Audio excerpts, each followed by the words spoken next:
Shalom, fils et filles de Dieu, partout où vous vous trouvez, que la grâce du Seigneur soit sur vous et que le Seigneur vous bénisse richement. Alors, en ce matin d'aujourd'hui, je voudrais que nous puissions partager quelque chose que le Seigneur a mis sur notre cœur, un petit sujet que je vais intituler « L'arbre de vie doit fleurir en nous ». Et pour cela, nous allons prendre quelques écritures que nous allons lire ensemble. Nous pouvons lire dans Jean chapitre 1, verset 29. Il est dit, le lendemain, il vit Jésus venant à lui et il dit, donc on parle de Jean-Baptiste, et il dit, voici l'agneau des dieux qui ôte le péché du monde. Le péché au singulier.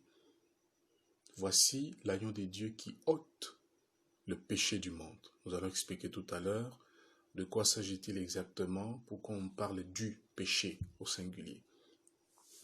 Et nous prenons aussi Marc chapitre 7, versets 17 à 23. Il est dit ceci, lorsqu'il fut entré dans la maison, loin de la foule, ses disciples l'interrogèrent sur cette parole. Il leur dit, vous aussi êtes-vous donc sans intelligence, ne comprenez-vous pas que rien de ce qui du dehors entre dans l'homme ne peut le souiller, car cela n'entre pas dans son cœur, mais dans son ventre. Puis s'en va dans les lieux secrets qui purifient tous les aliments. Il dit encore, ce verset 20, ce qui sort de l'homme, c'est ce qui souille l'homme. Donc ce qui sort de l'homme, c'est ça qui le souille. Car c'est du dedans. C'est du cœur des hommes que sortent les mauvaises pensées, les adultères, les impudicités, les meurtres, les vols, les cupidités, les méchancetés, la fraude, le dérèglement, le regard envieux, la calomnie, l'orgueil, la folie. Toutes ces choses mauvaises, on n'a pas dit des bonnes choses, des choses mauvaises, sortent du dedans et souillent l'homme. Vous voyez mes bien-aimés frères et sœurs, l'homme, de par sa nature, de par sa naissance naturelle, il est né avec une nature pécheresse. Il est né dans le péché, n'est-ce pas? Comme Psaume le dit, je suis né dans le péché, conçu dans l'iniquité. Je suis venu au monde en proférant des mensonges. C'est ça la nature humaine avec laquelle nous sommes nés. Une nature pécheresse qui vient de l'arbre incrédulité, l'arbre péché, et qui produit les fruits de la mort. Le péché, bien-aimés frères et sœurs, c'est un arbre. Voilà pourquoi nous reviendrons, on dit que Jésus est l'agneau de Dieu qui ôte le péché, qui déracine le péché.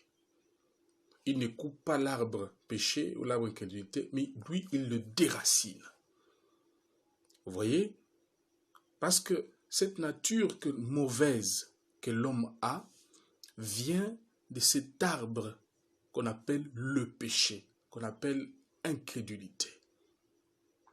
Vous voyez, comme tout arbre, il produit des fruits.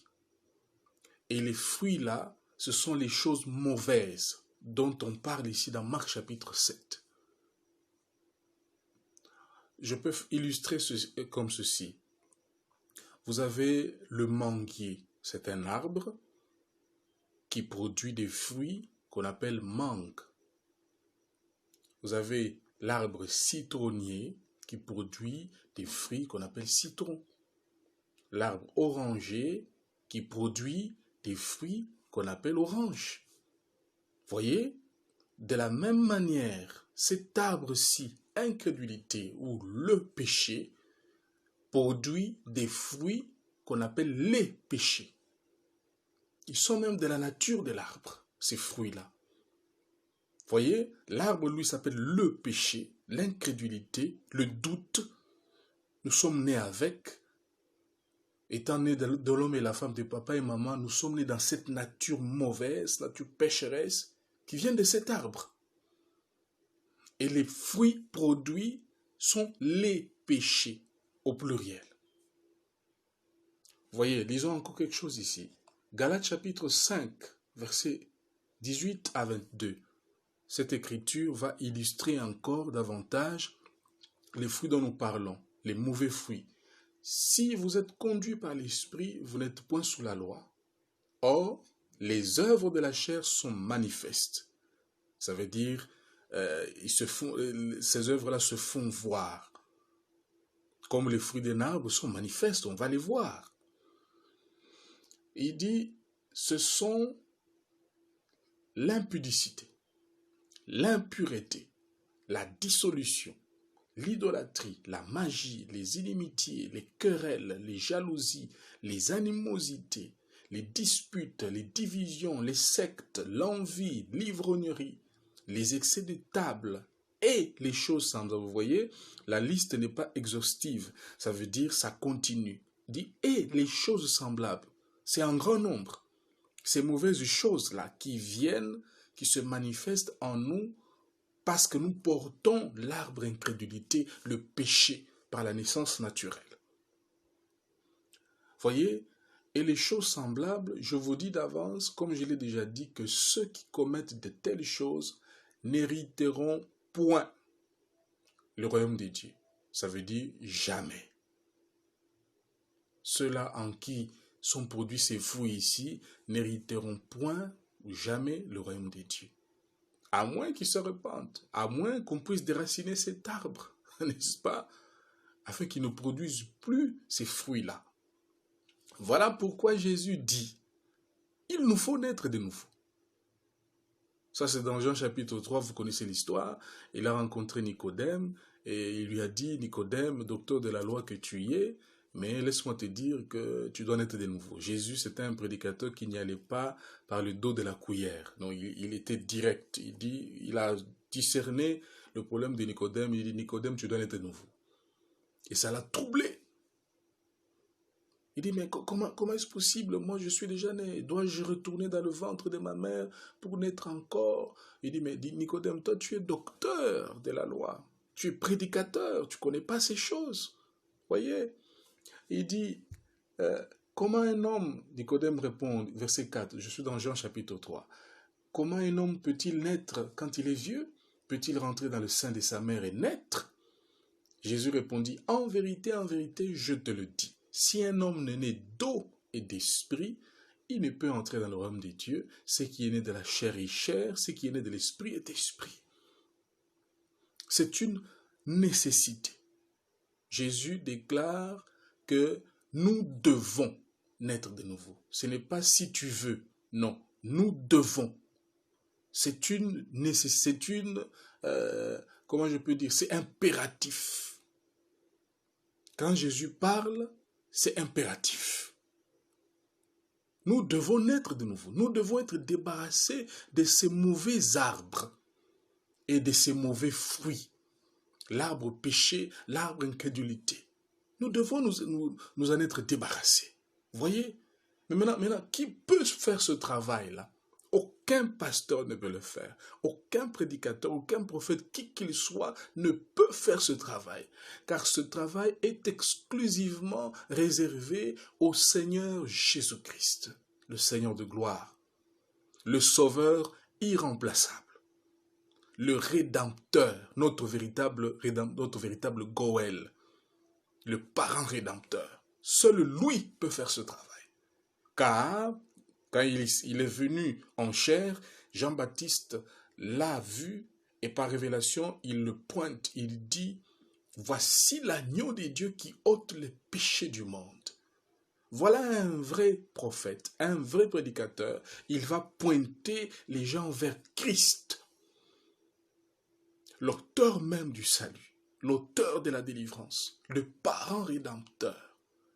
Car Actes chapitre 4, verset 12 dit, il n'y a de salut en aucun autre. Car il nous a, dans le ciel et sous la terre, il ne nous a pas été donné un autre nom par lequel nous pouvons être sauvés. Bien-aimés frères et sœurs, là, il ne faut pas tergiverser. Le salut est le domaine réservé de Dieu lui-même. Le salut est le domaine réservé de Jésus-Christ. car l'Éternel ou le Jéhovah de l'Ancien Testament, c'est le Seigneur Jésus-Christ dans le Nouveau Testament. Hébreux 13, 8, Jésus-Christ est le même hier c'est l'Ancien Testament, aujourd'hui, quand Paul parlait, et éternellement. Il s'agit de Jésus-Christ, l'auteur de la rédemption, le seul vrai sauveur. Écoutez, je vais vous lire une écriture ici. Dans Psaume chapitre 130, versets 7 à 8, on dit « Israël, mets ton espoir en l'Éternel, car la miséricorde est auprès de l'Éternel. » Écoutez maintenant. « Et la rédemption est auprès de lui en abondance. » C'est merveilleux. Tu cherches la rédemption, ça se trouve auprès de l'Éternel en abondance. C'est lui qui rachètera Israël de toutes ses iniquités. La rédemption, le salut, la délivrance se trouvent auprès de l'Éternel en abondance. Et l'Éternel, c'est Jésus-Christ. Vous voyez, dans l'Ancien Testament, on l'appelle l'Éternel. Si vous regardez le Nouveau Testament, nulle part on parle de l'Éternel. Le mot là disparaît, le nom là disparaît. Parce qu'en fait, l'Éternel veut dire Jéhovah. On a trouvé en français, on n'a pas trouvé un autre mot pour expliquer ça. Ça veut dire, hier, il était là, aujourd'hui, il est là, demain, il est là. Bon, les traducteurs ont dit l'Éternel. Mais c'est Yahweh. Vous vous souvenez, les tétragrammes, les quatre tétragrammes, le nom par lequel on appelait Dieu dans l'Ancien Testament, je veux dire par les Israélites, les Juifs. Donc, on a traduit l'Éternel. Yahweh, le je suis de Moïse. Vous voyez, quand il s'est révélé à Moïse, il a dit, je m'appelle je suis, celui qui suit. Vous voyez, c'est ça son nom. Et dans le Nouveau Testament, on l'appelle Jésus-Christ. Vous voyez, parce que Jésus, le nom Jésus veut dire Jéhovah sauveur. Yahweh sauveur. C'est ça son nom. La rédemption se trouve auprès de lui en abondance. Gloire au Seigneur Jésus. Maintenant, nous voyons ce que c'est que la nature humaine, avec ses mauvais fruits qui sont le produit de l'arbre que nous portons en nous par la naissance naturelle, qui est l'arbre péché, l'arbre incrédulité. Maintenant, nous avons dit notre leçon, nous l'avons intitulée « L'arbre de vie doit fleurir en nous ». Comment cela est-il possible?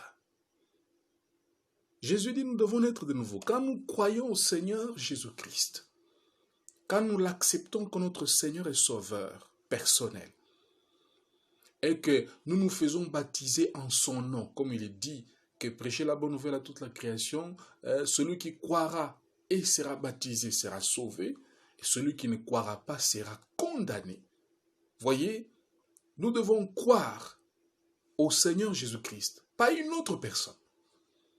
Pour la rédemption, pour le salut, pour que nous puissions être débarrassés de cette vieille nature, ou je veux dire de cette nature pécheresse, de cet arbre incrédulité et de ses fruits, nous devons croire au Seigneur Jésus-Christ.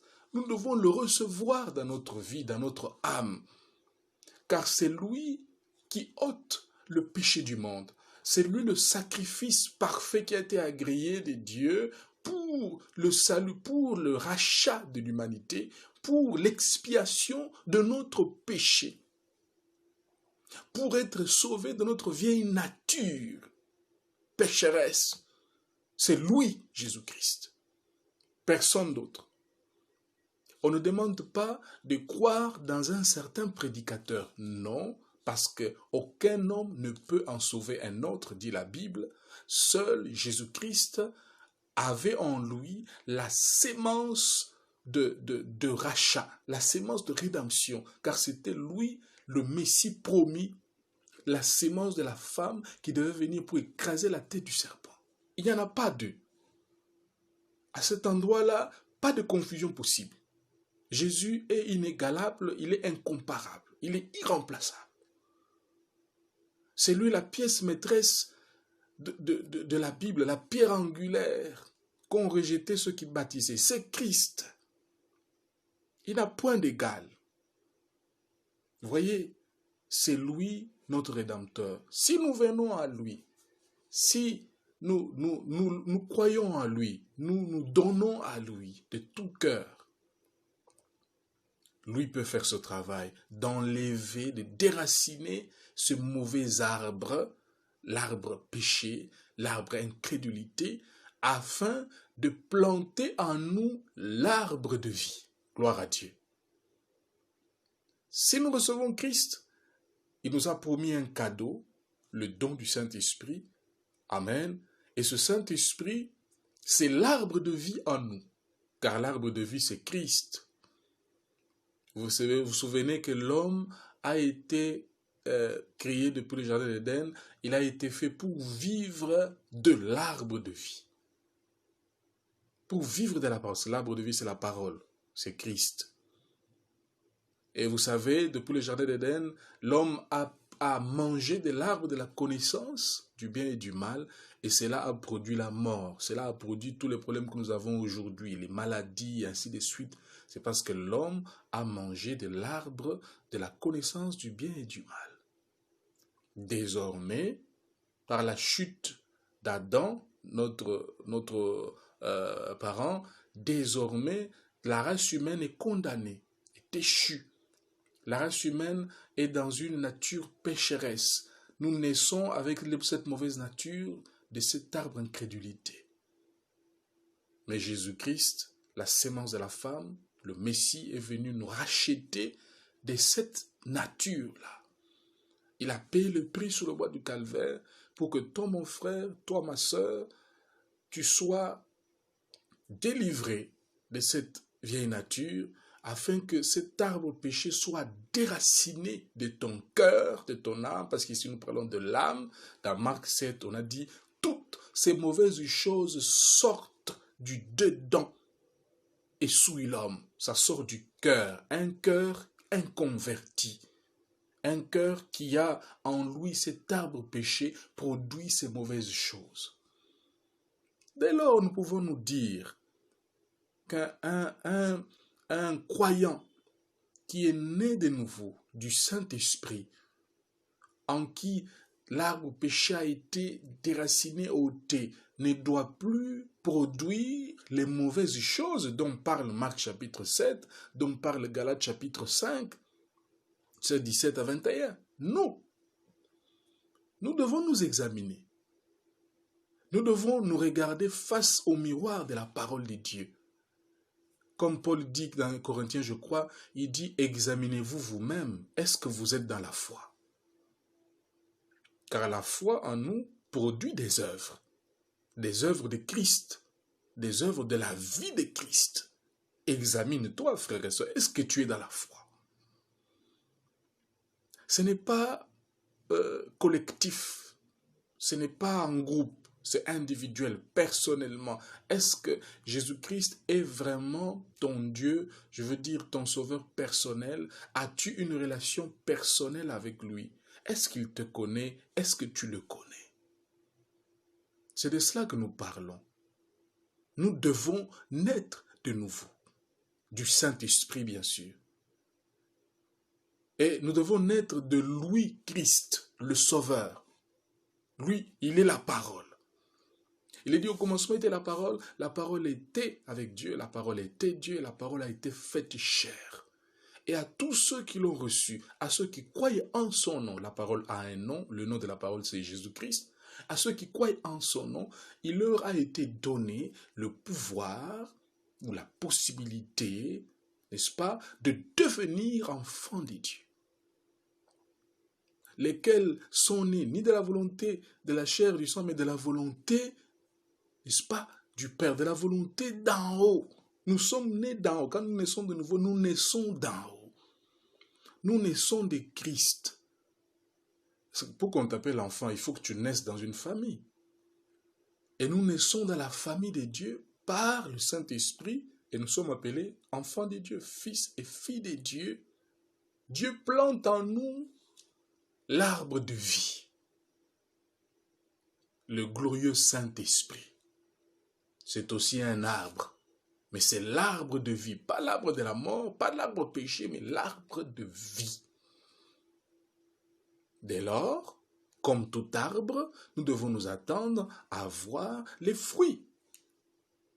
Et notre petit sujet, c'est l'arbre de vie doit fleurir en nous. Galates chapitre 5, verset 22. Maintenant on dit, mais le fruit de l'esprit, c'est l'amour, la joie, la paix, la patience, la bonté, la bienveillance, la fidélité, la douceur, la tempérance. Voilà les choses qu'on doit désormais voir dans le croyant qui est né de nouveau, qui est devenu un fils de Dieu, une fille de Dieu. On doit voir ces choses ici, le fruit de l'esprit. Car la Bible dit dans 2 Corinthiens chapitre 5, verset 17, « Si quelqu'un est en Christ, il est une nouvelle créature. » Dans notre version, on dit, « Il est une nouvelle création. » Les choses anciennes sont passées, voici toutes choses sont devenues nouvelles. Cette écriture ici est très profonde, bien-aimés frères et sœurs. Celui qui est né de nouveau, il devient une nouvelle créature en Christ. Il a une nouvelle identité. Et là, en Christ, les choses anciennes sont passées. On ne doit plus revoir les choses là de Marc chapitre 7, on ne doit plus voir les choses là de Galates chapitre 5, verset 17 à 21. Non! Les mauvaises choses, les mauvais fruits là, on ne doit plus voir ça. Car Jésus a déjà déraciné l'arbre là qui produisait ses fruits. Il n'a pas coupé, mais il a déraciné. Parce que si vous coupez simplement, quand il y aura la pluie, ça va bourgeonner encore, ça va ressortir encore. Tu ne peux pas prendre des résolutions par toi-même, en tout cas, à partir d'aujourd'hui, je ne ferai plus ça, je ne ferai plus ça. Tu ne sauras pas. Là, tu es en train de couper l'arbre. Quand il y aura la pluie, ça va sortir encore.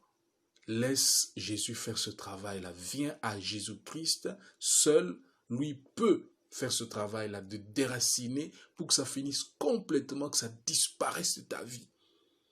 Que tous les symptômes de cet arbre péché disparaissent de ta vie. Seul Jésus-Christ peut faire ça. C'est à lui que je te pointe ce matin. Vous voyez, les choses anciennes sont passées. Voici, toutes choses sont devenues nouvelles. C'est un miracle. Voilà pourquoi la nouvelle naissance, c'est le miracle des miracles. Il n'y a pas de miracle plus que la nouvelle naissance.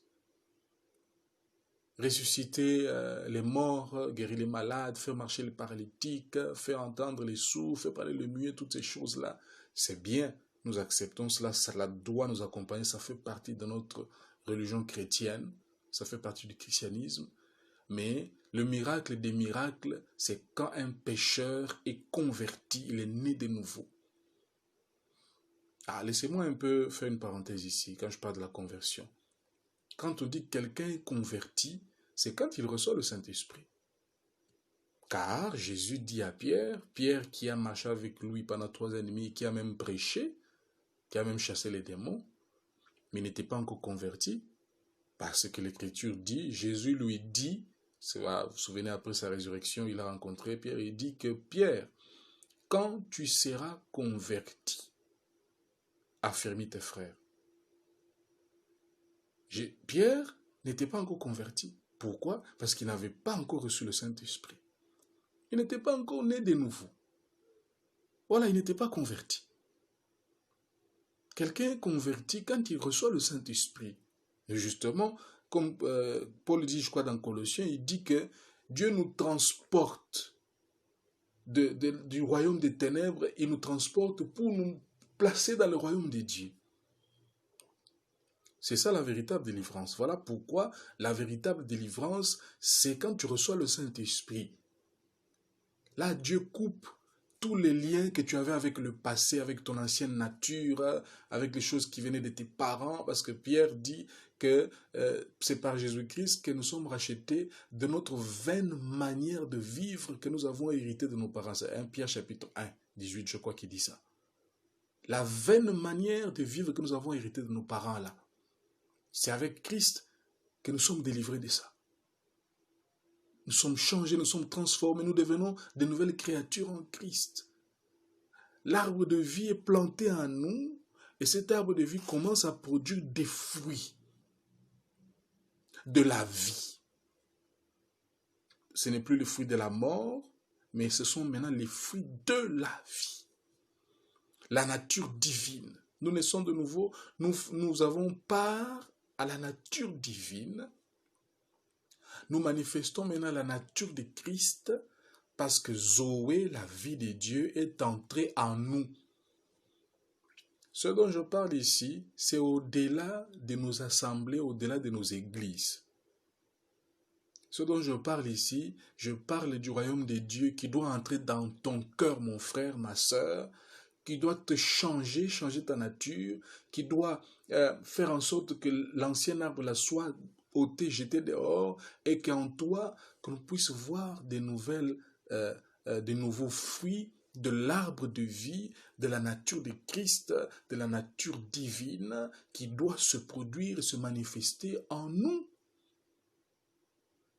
Car la foi en nous fait que nous produisons des œuvres qui montrent que nous sommes sauvés. Si nous sommes sauvés, nous devons produire des fruits qui montrent que nous sommes sauvés.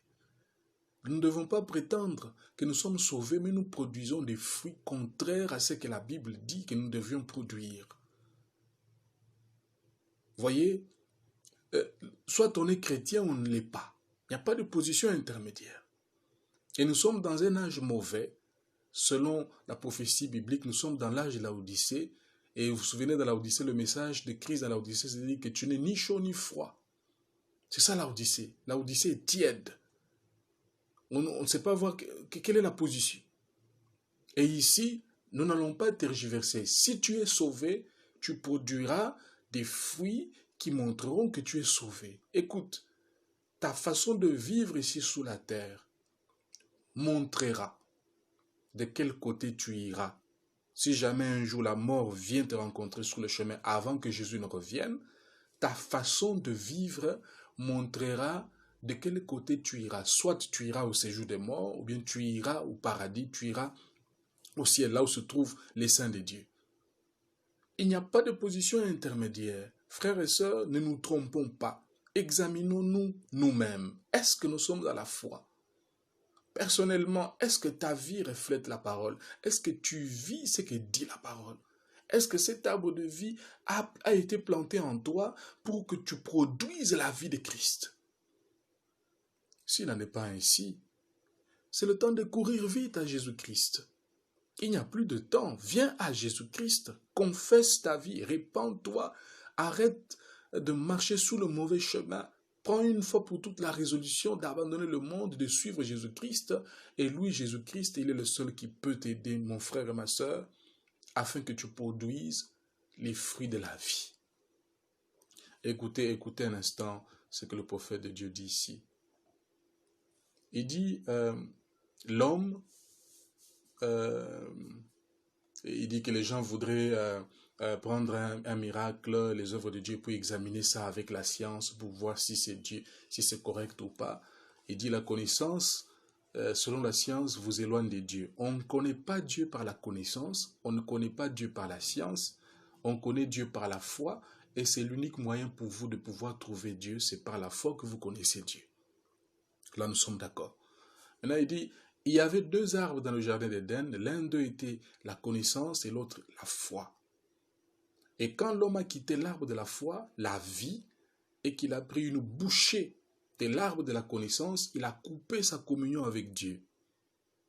Chaque fois qu'il prend une bouchée de cet arbre de la connaissance, il s'éloigne de Dieu. Il s'éloigne davantage. Vous ne pouvez jamais trouver Dieu à cet arbre-là de la connaissance du bien et du mal. Un homme né de la femme, un homme naturel, pécheur, il ne peut pas. D'ailleurs, la Bible dit que ce n'est pas nous qui cherchons Dieu, c'est Dieu qui nous cherche.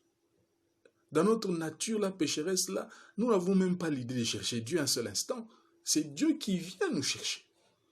C'est une nature tellement mauvaise. Voyez, vous ne pouvez jamais trouver Dieu à cet arbre ici, la connaissance du bien et du mal. C'est à cet arbre-ci que vous le trouvez, c'est-à-dire qu'il parle de l'arbre de la vie, qui est par la foi. C'est par la foi que vous êtes sauvés au moyen de la grâce, ainsi de suite. c'est pas, nous rencontrons Dieu, ou nous trouvons Dieu en venant vers l'arbre de vie, en venant vers Jésus-Christ, car l'arbre de vie, c'est Jésus-Christ. Voyez, la connaissance du monde, la science et autres, ça n'a servi qu'à aider l'homme à se détruire lui-même.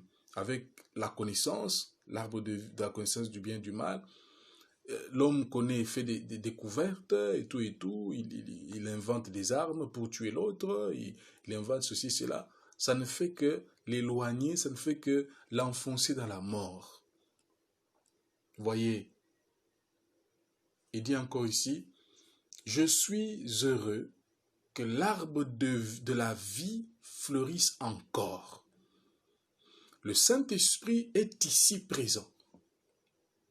Alors qu'une fois, cela nous a éloignés de l'arbre dont il parle que, au début, quand l'homme a mangé de cet arbre de la connaissance du bien et du mal, ça l'a éloigné de Dieu. Ça l'a éloigné de cet arbre de vie. Souvenez-vous qu'au jardin d'Éden, quand ils ont péché, ils ont mangé de cet arbre, la connaissance du bien et du mal, on les a chassés du jardin d'Éden. Il y avait des chérubins qui barraient l'accès pour que l'homme ne puisse plus avoir accès à l'arbre de vie, pour manger de cet arbre et puis vivre, parce que c'est l'arbre de vie. Dès que vous mangez cela, dès que vous entrez en contact avec cela, vous vivez éternellement. Voilà pourquoi Jésus dit, celui qui croit en moi, il est passé de la mort à la vie. Voyez, c'est la vie éternelle, c'est la vie de Dieu même qui entre en nous. Puissions-nous être réconciliés avec Dieu par un sacrifice de sang, c'est-à-dire par le sang que Jésus a versé à la croix, c'est par cela que nous sommes réconciliés avec Dieu. Maintenant, le Saint-Esprit nous ramène à cet arbre. Vous voyez, le Saint-Esprit nous ramène à l'arbre de vie. Nous nous en étions éloignés à cause du péché d'Adam et Ève, mais le Saint-Esprit nous y ramène. Christ nous y ramène. Voyez?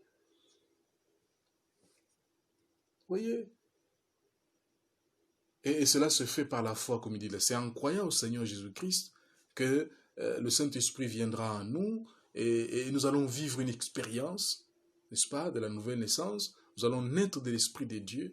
Nous allons faire partie de la famille de Dieu. Comme il est dit, la famille de Dieu sur la terre et sous la terre se nomme Jésus. Nous allons porter le nom de notre famille, le nom de notre Père, le nom des familles, Jésus. Oh, c'est merveilleux. Tu peux être africain, américain, je ne sais pas moi, asiatique et tout. Nous tous, nous formons une seule famille en Jésus-Christ et nous portons le nom de notre Père, le nom de notre famille.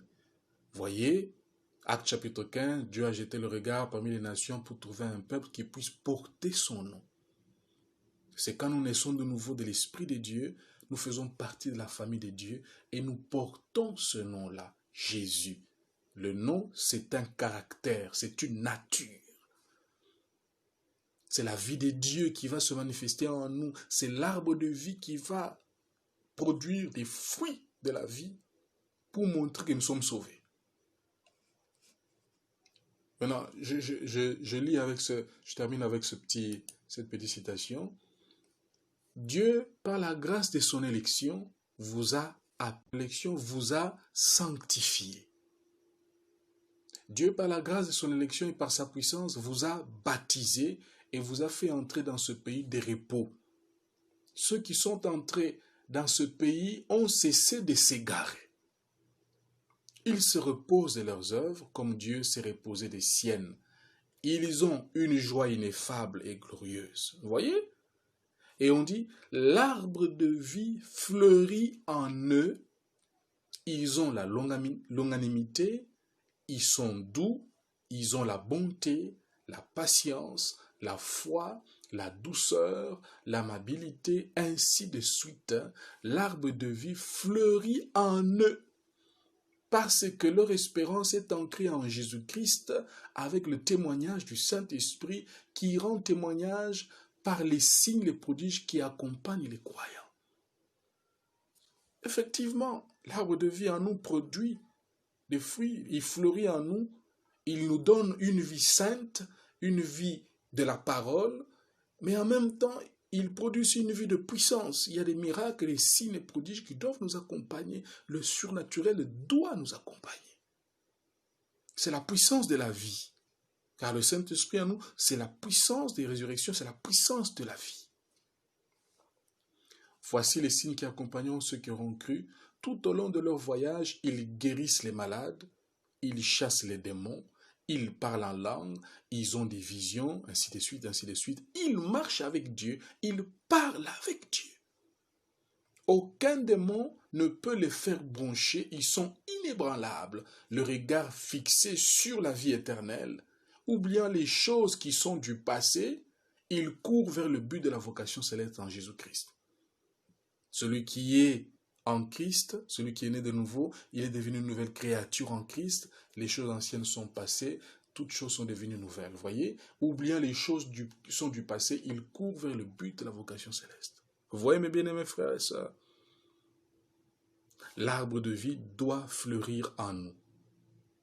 Si nous disons que nous avons cru au Seigneur Jésus-Christ, notre vie doit refléter que nous avons cru au Seigneur Jésus-Christ. Notre vie doit refléter la vie de Christ.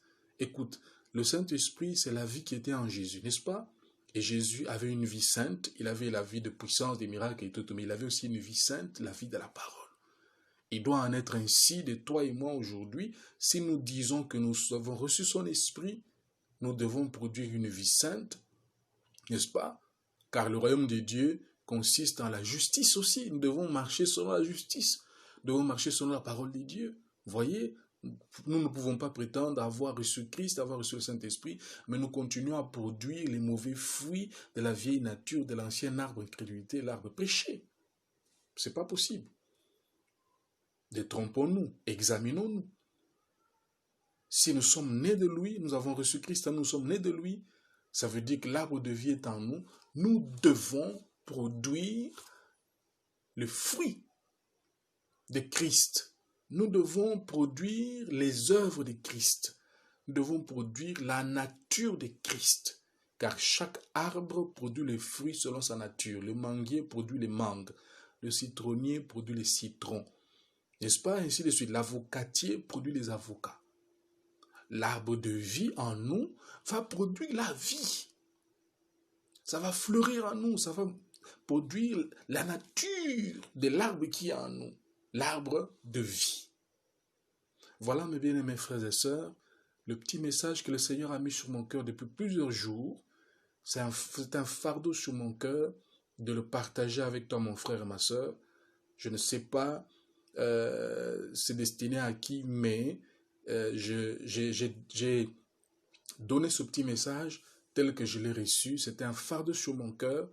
Laisse que partout où vous trouvez, que le Seigneur vous bénisse et que le Seigneur Jésus-Christ soit miséricordieux envers vous et qu'il se révèle à vous personnellement, que la chose dont nous parlons là soit une réalité dans ta vie. Ne vous attachez pas seulement à vos églises, à vos assemblées, non. Ayez une relation personnelle avec Dieu, l'auteur de la rédemption, car c'est auprès de lui que se trouve la rédemption en abondance et c'est auprès de lui que se trouve le salut. Vous voyez, ayez une relation personnelle avec lui, car lui seul est capable de faire ce travail colossal de déraciner cet arbre incrédulité en toi, l'arbre péché, afin de planter l'arbre de vie, afin que tu sois participant de la nature divine.